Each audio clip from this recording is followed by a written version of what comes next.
State of Fear, where terror is homegrown. Join us as we take a drive down dusty back roads and discover the obscure and dark history of this country, human and otherwise, that lurk in your backyard.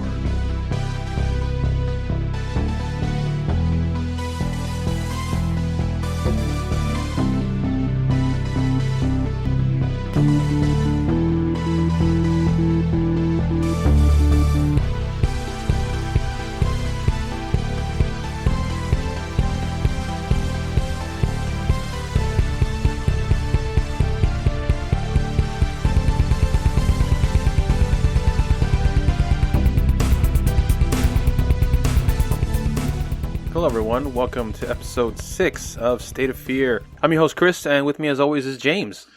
Good evening, folks. Well, today is going to be quite an interesting episode. We are doing neither Bigfoot, nor UFO, nor probing, nor abduction. No, we are doing the man, the myth, the legend, a true folk, a legend, I guess you would call this guy, the Colorado Cannibal, a.k.a. Alferd Packer. Yeah. Anybody who's been to the state of Colorado, where I grew up, this, this is my house. Yeah. This literally happened in my backyard. This guy is a legend throughout the state.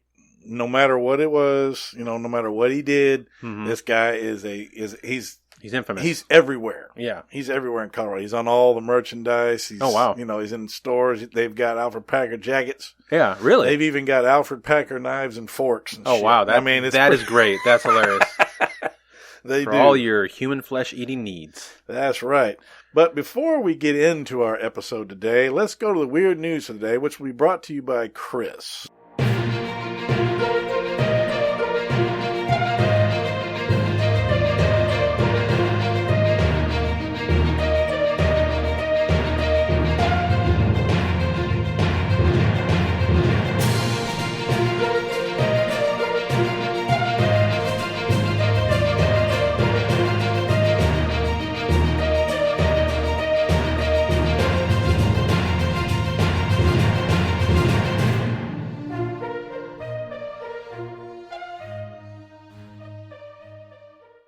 Okay, so the weird news of the day is coming from the New York Post. Oh, Lord. It's actually something that happened or was reported on just today, January 24th, 2020. Was Bigfoot just spotted roaming the mountains of Washington State? I've heard that. Bigfoot, Sasquatch, or Yeti. Call it what you will, but most agree the furry, cold-weathered giant is just folklore, unless you're the Washington State Department of Transportation. On Wednesday, the state agency shared images from their traffic cameras showing a snowy landscape alongside State Route 20 in Ferry County.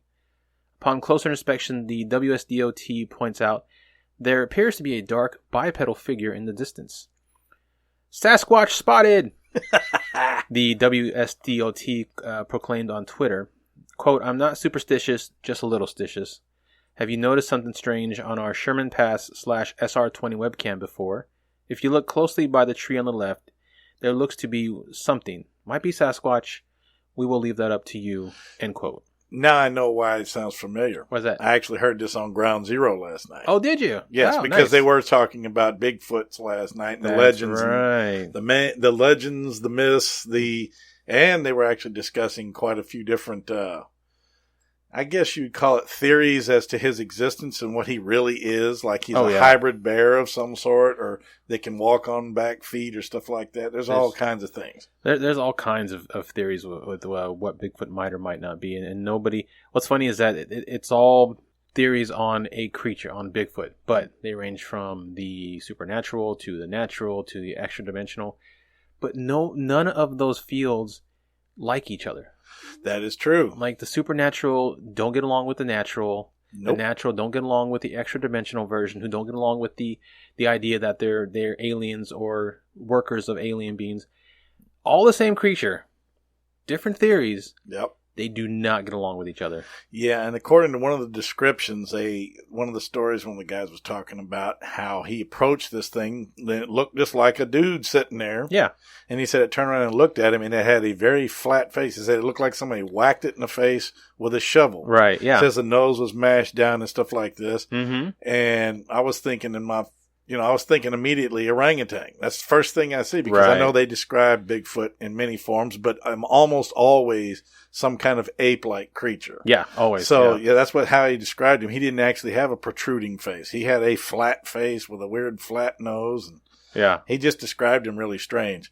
So the story continues. The far-fetched tweet attracted social media's finest pseudoscientists who were quick to dismiss the claims, as many noted that the figure seemed more like a man wearing a dark hoodie and a backpack. Quote, looks like a guy in all black sweats with a hoodie and backpack, quote, said one skeptic. I'm convinced now. Great. Another person assumed a lot about the local government's Photoshop skills. They wrote, quote, why is there no snow on the all black, quote unquote, Sasquatch? At least sprinkle some fake snow on his black fur next time, end quote. Then the Twitter account for Snoqualmie Pass, about 250 miles west, came to back up SWDOT's tale. Quote, I think Bigfoot is making the rounds across our mountain passes. At WSDOT_East showed him on Sherman Pass the other day, and now he's in the wildlife overcrossing on I-90 just east of Snoqualmie Pass. Hashtag do you believe, quote unquote, they tweeted. And there's a video attached to the story of I think it's a pretty fake looking Bigfoot crossing the field. Oh, jeez. Soon, even more Washington government agencies joined in on the farce. The Twitter for SWDOT's Southwest region tweeted a gif of Fox Mulder, David Duchovny of X-Files, saying, I want to believe. Then Washington's Secretary of State added some historical context to the legend. The creature is so tied with the region that Governor Dan Evans proclaimed, quote, the Great Sasquatch, end quote, to be the official state monster in 1970. The official state monster. Official state monster. Well, I mean, he's infamous in the Pacific Northwest. That is his playground. That's his stomping grounds for sure. I mean, he's been spotted all over, but that is his main hood. Oh, yeah. The elusive beast has frequently been associated with the mountain ranges of the Pacific Northwest, though sightings have been reported across the globe. In Georgia, there's an entire museum dedicated to the half-man, half-ape, which may have indeed existed some 200 million years ago, according to a 2019 study published in the journal Nature. 200 million? 200 million years ago. That's pre-dinosaur. No, dinosaurs, I think they died 65 million years ago. But yeah, so it's after dinosaurs. 200 million? No, 2 million. Oh, you said 2 million. I said 2 million. Okay, edit that. Sorry. I thought you said 200 million. No. Joke or not, one local was not at all amused to see how their tax dollars were being spent. Quote, WSDOT, we really paying you to waste time on Twitter, end quote, they complained. And that's the story. Fantastic. Yeah, so there's that's great, because that's like, what, yesterday you said? Yeah. 24th, right? Today, 24th. Yeah, and I heard that on the show last night. Yeah. Yep. So there's probably a Bigfoot being spotted on cam. Probably not. We don't know, but yeah. So that is see, I usually wouldn't be asleep at that time. I'm up listening for a commercial to play and all this stuff, so it's like, I'm going to see. Yeah.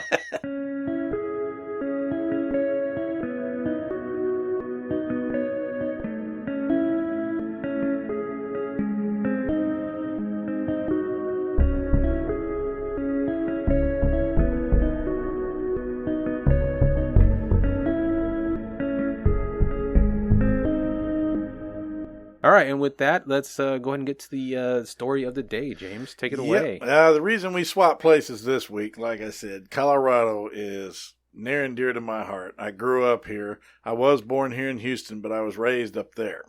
So when we came around to Colorado, I said, on this one, I'm sorry, I'm Michael Jackson, you Tito. Yep. So I'm driving. Let's do it. I'm driving this bus. All right. Title of this article is Alferd Packer and the Remains of His Victims. In the winter of 1874, Alferd Packer was hired to lead a group of prospectors through the San Juan Mountains from the winter campsite of Chief Ouray, located near the present-day Delta, Colorado, which is a pit. I'm sorry, it is. If anybody from Colorado, my friends, are listening, I'm sorry, but Delta sucks. I used to hate to play football there. This turned out to be a particularly harsh winter in the Lake Fork drainage area. Deep snowdrifts and sub-zero temperatures slowed the party, and supplies soon ran out. Wild game was non-existent, according to Alferd Packer, and there were no fish to be found in the frozen-over streams and lakes, which I was telling Chris earlier as bullshit. Sorry, ice fishing is very good in Colorado. So this fool's lying. By the time the men had reached the foot of Slumgullion Pass, the men had even chewed the leather from their boots. Now, I do remember hearing this. They were eating their clothes because there was nothing to eat.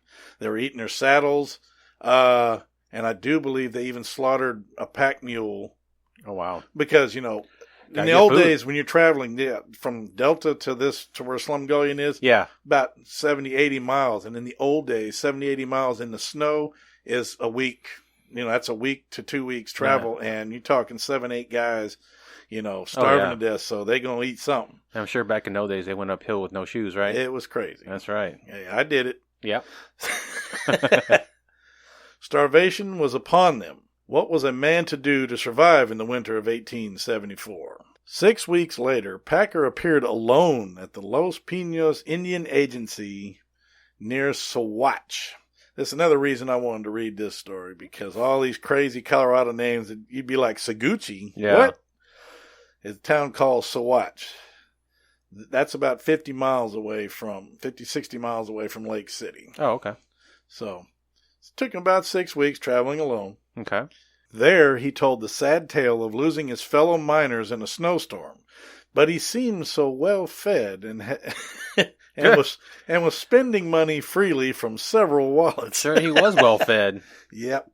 The story began to unfold when strips of human flesh were found. Unfold my ass.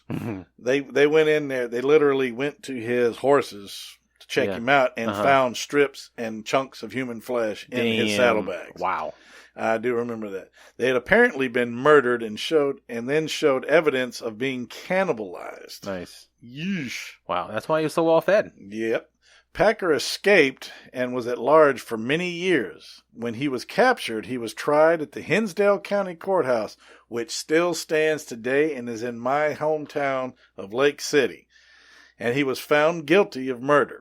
He was sentenced to be hanged on May 19th, 1883, but won a new trial in Gunnison, where I went to high school. Nice. All right, man. This is awesome. Yeah.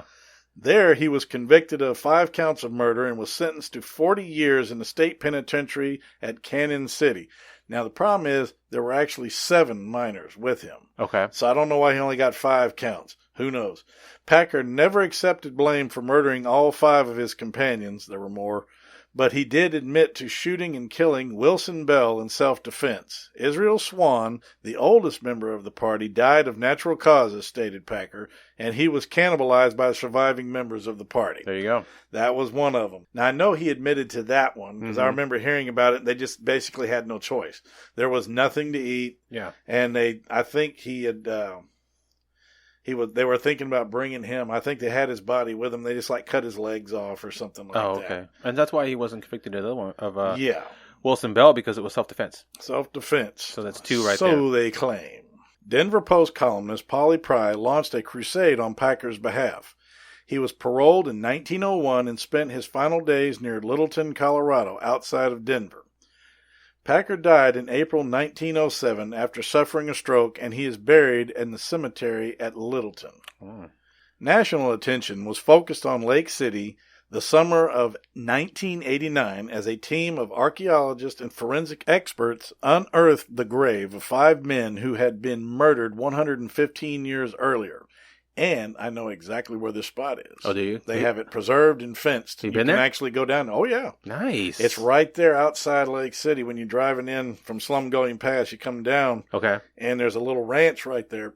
It's on private land, but they have it preserved, and you can get down to it if you want to. Cool. I want to go someday. Yeah. I am going to do that one of these days. For sure. Did Packer kill all 5 of his companions and then live off their flesh for weeks? Yes. Did they kill each other? No. Or would the scientists find nothing beneath the memorial boulder which lists the names of those unfortunate men? James Humphreys, Frank Miller. Gotta hope. I wish it was the Frank Miller that wrote that bullshit Batman Superman crap. What, the movie or the comic? Both. I hate that fucker. The comic's great. The movie sucked. No, I hate Frank Miller. He's a jackass. Okay. Anyway, but that's just my personal opinion. Sorry, folks. George Moon, Israel Swan, and Wilson Bell. In the summer of 1989, a team led by Dr. James Starrs of George Washington University exhumed the bones of the victims for a scientific study at the Human Identification Lab in Tucson, Arizona. They concluded that the bones did show evidence of cannibalism and violent deaths. He actually had pickaxed them to death. Holy shit. Yeah, he used his they were miners, so he used his mining tools to kill them. Wow. Holes in the skulls, things like that. Damn. See, that's what's cool about this story. I'm into this because this is like me growing up. This is part of my life. So this also, is, I think I just thought of a new band name, Holes in the Skulls. Holes in the Skulls. Holes in the Skulls, yeah. Nice. The remains were then returned to Lake City and reinterred on August 15th in a multi-denominational service. The bones from each skeleton were placed in one of 5 compartments in a single wooden box. Damn. The remains of these 5 prospectors again rest peacefully on the bluff overlooking the Lake Fork. All right. Now, I will say this. The grave, when they exhumed it, Yeah. was only a mere 2 feet deep. He had barely covered them with dirt. That amazes me because he buried them in 1800s, Mm-hmm. and he only buried them 2 feet deep, but yet in 100 years, the soil did not erode enough to where it was exposed. That's crazy. Well, because first of all, they're when it freezes in Colorado, the ground is like concrete. So the reason he was only about 2 feet deep is probably as much as he could manage to dig. I'm surprised animals didn't dig them up. 2 feet is not very deep. Yeah, you would think a bear or something crawling back, because bears like dead meat. They don't like to kill. I know that sounds odd, but it's true. They're more scavengers than they are killers. Except for salmon. They get them salmon. They fuck them salmon up. Yeah. The article continues. The facts concerning the Alferd Packer trial. Between November 1873 and January 1874, Alferd Packer traveled with a party of 21 men from Utah to Chief Uray's camp outside of what is now Montrose, Colorado, which is the first town I lived in when we moved there when I was little. So this is like, holy crap, this is memory lane. Going back. Packer and 5 other men from the party left Uray's camp in early February, bound for the Los Pinos Agency, about 35 to 40 miles northwest of Saguache. Packer was the only member of the party to appear at the agency on April 16, 1874. While there, he gave his first confession regarding the death of his companions. He was placed in Saguache jail, from which he would escape with assistance in early August. 9 years passed before Packer was captured near Fort Fetterman, Wyoming, in March of 1883.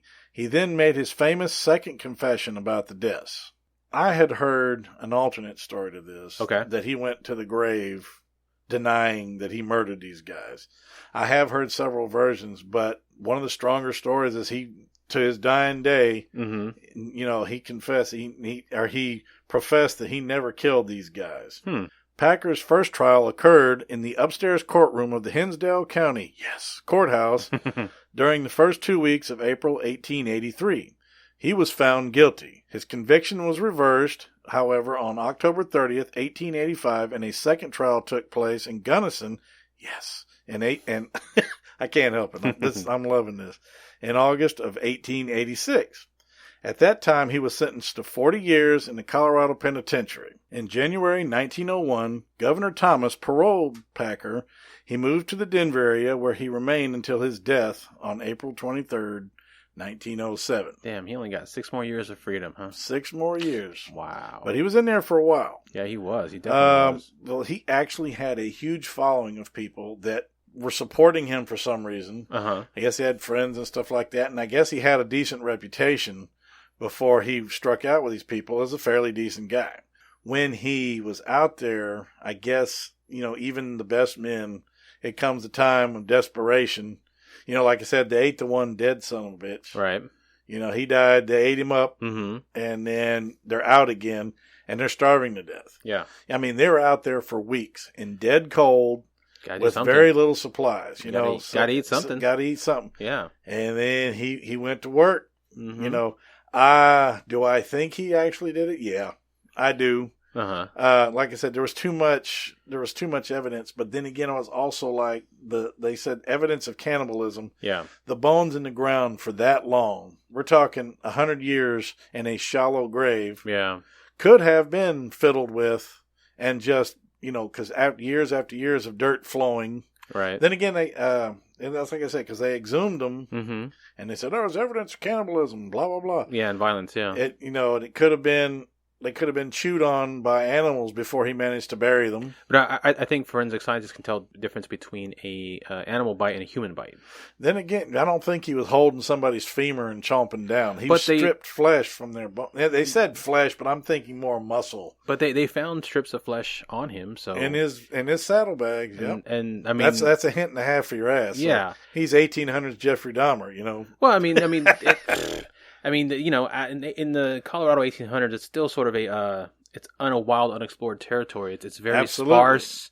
It's very dense. I mean, you can get lost. You can get stuck. I mean, the Dahmer party had the same issue. Exactly. And to this day, Lake City is the only town in the entire Hinsdale County. Okay. That is the largest county in Colorado, and it is the least populated. Wow. When I lived there as a kid, 200 people. And Colorado was the indigenous population. Colorado's a pretty famous state. I mean, I think it's about 500 or 600 now year round. Yeah. And it swells. I mean, there's a lot of houses up there. I have a house up there. Yeah. And so, but yeah, it's spread way out. But back then there was nothing. It's even worse. It is literally 50 miles one way to Creed, mm-hmm. which is the other way, which is another mining town. Okay. And then the other way is 50-something miles. It's 55 miles to Gunnison, which they mentioned in the story. Either way, on the other ways, same thing. And if you're caught in a bad snowstorm, I mean, you're not really going to go very far. Desperation will definitely drive you to do some crazy shit. And snow blindness, you can get lost, and before you know it, you die of hypothermia. That's it. You're a popsicle. Mm-hmm. So I mean, at that point, if you're hunkered down with some people and somebody dies, fillet his ass. Like I said, and they actually had the jail cell that they had him locked up in mm-hmm. was in the city park down there in Lake City for about 40 years. Oh, wow. Big solid iron. I mean, it was outside the whole time too, and that sucker held up. I was like, damn. Yeah, they used to have it. They used to have it next to this caboose, and people. And it was a tourist attraction. People go in there and lock him in and take a picture of him. Alferd Packer stayed in. That's where before they extradited him for his trial and stuff like that. Okay. And then like I said, he escaped, hid for 9 years. They finally caught his ass, put him back in jail. It's a long time to hide. That's awesome. It is, but it's sparse. In those times, you can hide. You can hide. Yeah. I could go up there right now. Yeah. And disappear. Yeah. Oh, yeah. If you're going to cheat and use heat vision and shit, then I'm going to predator your ass and roll in the mud or whatever. But you can literally vanish. Yeah. Back in those woods. Oh, yeah. So I am actually surprised they found those bodies, to be honest with you. I was like, holy shit. But I feel like at this point... Actually, no, I take that back. They didn't find the bodies. Why did I even say that? They didn't find the bodies until 1800s because they took accounts of the stories of what he was talking about in the general area of where the murders took place, and they used ground radar to try to locate the bones, and they found the bones. Okay, that makes more sense. That's right. Okay. Jeez. Yeah. I should be ashamed of myself. Nah, you're fine. You're fine. All right, man. That was pretty cool, man. That was an interesting story. I had never heard of Alferd Packer before, but then again, I'm not from Colorado. He's literally the most notorious story of the entire state. Yeah. I mean, there's lots of cool stories, but he's like on the front burner almost on every, when you talk about it, tourism and stuff like that, he's like everywhere. I feel like he is Colorado's version of Ed Gein. Yeah. And I feel like the only reason Ed Gein is more famous is because of his influences on movies. The Buffalo Bob, he was influenced Buffalo Bill and Buffalo Bob. Buffalo Bob. This ain't Howdy Doody shit. He was the influence for Leatherface and Texas Chainsaw Massacre, and he was the influence for Psycho. Yeah. Norman Bates. So I think if he hadn't been the influence for those three, I feel like he would have been a state legend, much like Alferd Packer was. Yeah. Because I think if Alferd Packer had some sort of a movie or some sort of famous character modeled after him, we would have heard about him, because I hadn't heard about him until you brought him up. Well, that's what I say, because he's been, they Colorado hogs this guy. Yeah. He's one of their legendary or notorious people. Yeah. So, they keep his legend there for tourism's sake. Mm-hmm. They're not going to spread him. You ain't going to hear about Alferd Packer in New York. But why not? Because then people want to go visit him. True crime buffs would want to go and visit Colorado and say, check see this shit. Yeah. People go and travel to Wisconsin all the time to see Ed Gein's farm. Yeah, well, they can't. So, I mean, Colorado, you need to get your head out your ass You need to start promoting Alferd Packer more. I guarantee you'll get true crime fans up there visiting, spending their tourist dollars, and strengthen your economy. And this is not a political talk show. No, they just smoke a lot of dope, brother. Even more reason. A whole lot of dope. You will get even more tourists up there to smoke your dope and check out your true crime Alferd Packer site. Absolutely. Yeah. Catch a river raft, do some camping. There you go. Smoke some more weed. Do a little ghost hunting for some Alferd Packer victims. And then smoke some weed. That's right. That's right. All right, brother. All right, man. Well, this was a lot of fun. Thanks again, James, for taking the reins on this one. Yes, sir. Great story. And we will see you folks next episode. Peace. Oh, and don't forget to stay tuned for the personal encounter stories coming up right now. The following personal encounter story comes to us from 66 Flycaster on Reddit, used with his permission. I'm a 53-year-old experienced outdoorsman. I live in the mountains of northwest Colorado, and I've worked as a fishing guide and have spent many nights camping in the backcountry. The area where I live is surrounded by a national forest. Having lived in several cities, I've always been more comfortable in the woods than anywhere. I've spent weeks fishing, hiking, and camping in remote areas of Colorado, Wyoming, Montana, and Idaho. I've encountered many black bears and a few grizzlies.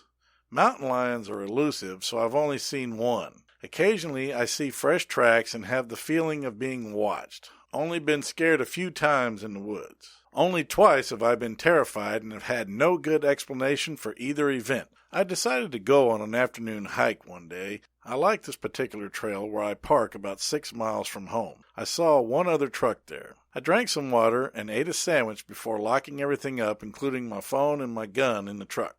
I intentionally travel light so I can move fast. Only planned about 30 minutes and 30 back, wearing running shoes, shorts, t-shirt, and a bright yellow baseball hat. Notably, the hat is so obnoxiously bright that friends say it probably scares fish. I began running about 2 p.m. as the first few miles are relatively flat. Trails follow a creek that flow off a mountain through a canyon. There are several trails that branch off heading up into the mountains. I prefer a particular trail that follows the edge of the canyon with the creek flowing below. It's absolutely gorgeous. Before the trail gets steep, it takes you through a large aspen grove. There is a point about 30 minutes in where I plan to turn around. The trail becomes increasingly less worn and more difficult beyond this point. I have hiked that area many times. Something felt off this time. I didn't feel normal. I moved through the aspen grove before taking a steep trail up a mountain when I got a strange feeling. I stopped and noticed it was quiet. Something made me look up the mountain to the right at a point several hundred yards above. I noticed a large granite rock formation. The area is off trail, so I'd never looked there before. I thought I saw movement, probably a black bear, as they are common. I was curious, so I pressed on, definitely not scared at this point, but noticed the silence. I continued hiking and reached the point where I'd planned to turn around. Decided to hike further, hoping to see what caught my eye earlier. The trail becomes overgrown and harder to follow at this point, so I had been farther than this before, but never off trail. I noticed an aspen tree bent over the trail. It had been uprooted and broken off. The tree was green, so it was odd. Could have been a lightning strike, but wasn't clear. Walked maybe another eighth of a mile, and then took the right off a trail heading in the directions of the granite rocks. I wasn't concerned about getting lost since it was easy to orientate myself with the canyon and creek. I hiked up the trail toward the large meadow with many granite boulders. Reflecting on it now, something was compelling me to the meadow. I climbed, scrambling up the hill to get where I could sit. Got to the meadow and noticed the rocks. It looked like a granite fortress. I sat down on a log and enjoyed the scenery. Looking down into the canyon and the creek below, the meadow and rocks were behind me. Looking around, I didn't see any animals, and I suddenly noticed it was dead quiet. It had been a sunny, warm day with birds and bugs everywhere. Wasn't scared yet, but noticed the extreme silence. I could hear the creek before, so it wasn't as startling as it is now. I began taking off my running shoes. Notable as this isn't something I normally do, since I have permanent nerve damage to my right ankle. I walk and run with a limp and sometimes wear a brace. I remember feeling like my feet were burning. It wasn't particularly hot, it wasn't over 70 degrees Fahrenheit. I was becoming unnerved by the dead silence and started tying my shoes. This is where things turned weird. I clearly heard my father call me by my first name. The voice was loud and came from behind. I talked to my father earlier in the day. He was at his home in Georgia. No way he was calling me from the rocks behind. Immediately, I became overcome with fear. Difficult to describe how overwhelming it was. I began sweating and shaking. It was like knowing a lion is stalking me without seeing it, but more terrifying. Definitely not fucking around at this point. I stood up and looked behind me and saw nothing but large granite rocks. I started hauling ass down the hills toward the canyon and trail below, absolutely terrified, and I was feeling like something was chasing me. I literally stumbled and fell and rolled down the mountain. I got back up but couldn't recognize anything. It looked completely different. No canyon, creek, or a trail. It was cloudy and I wasn't in the same place anymore. At this point I started hauling ass in what I thought was the right direction. And eventually I found the trail and recognized my location. I sprinted through the aspen grove back to the truck. I didn't look at my watch, not sure how long I was gone. I was so terrified I could hardly drive home. Not sure what happened, but I've never been so afraid in my life. I know something was stalking and chasing me. Yes, I have gone back to the area from time to time, but I'm too afraid to go to the same meadow with the granite boulders. I've considered going back, but well armed, but my instincts tell me it's a bad place. I will never hike again without my 357 and haven't since. Something scared the hell out of me, and I feel like I was close to being a victim. I trust that my flight instinct kicked in for a good reason.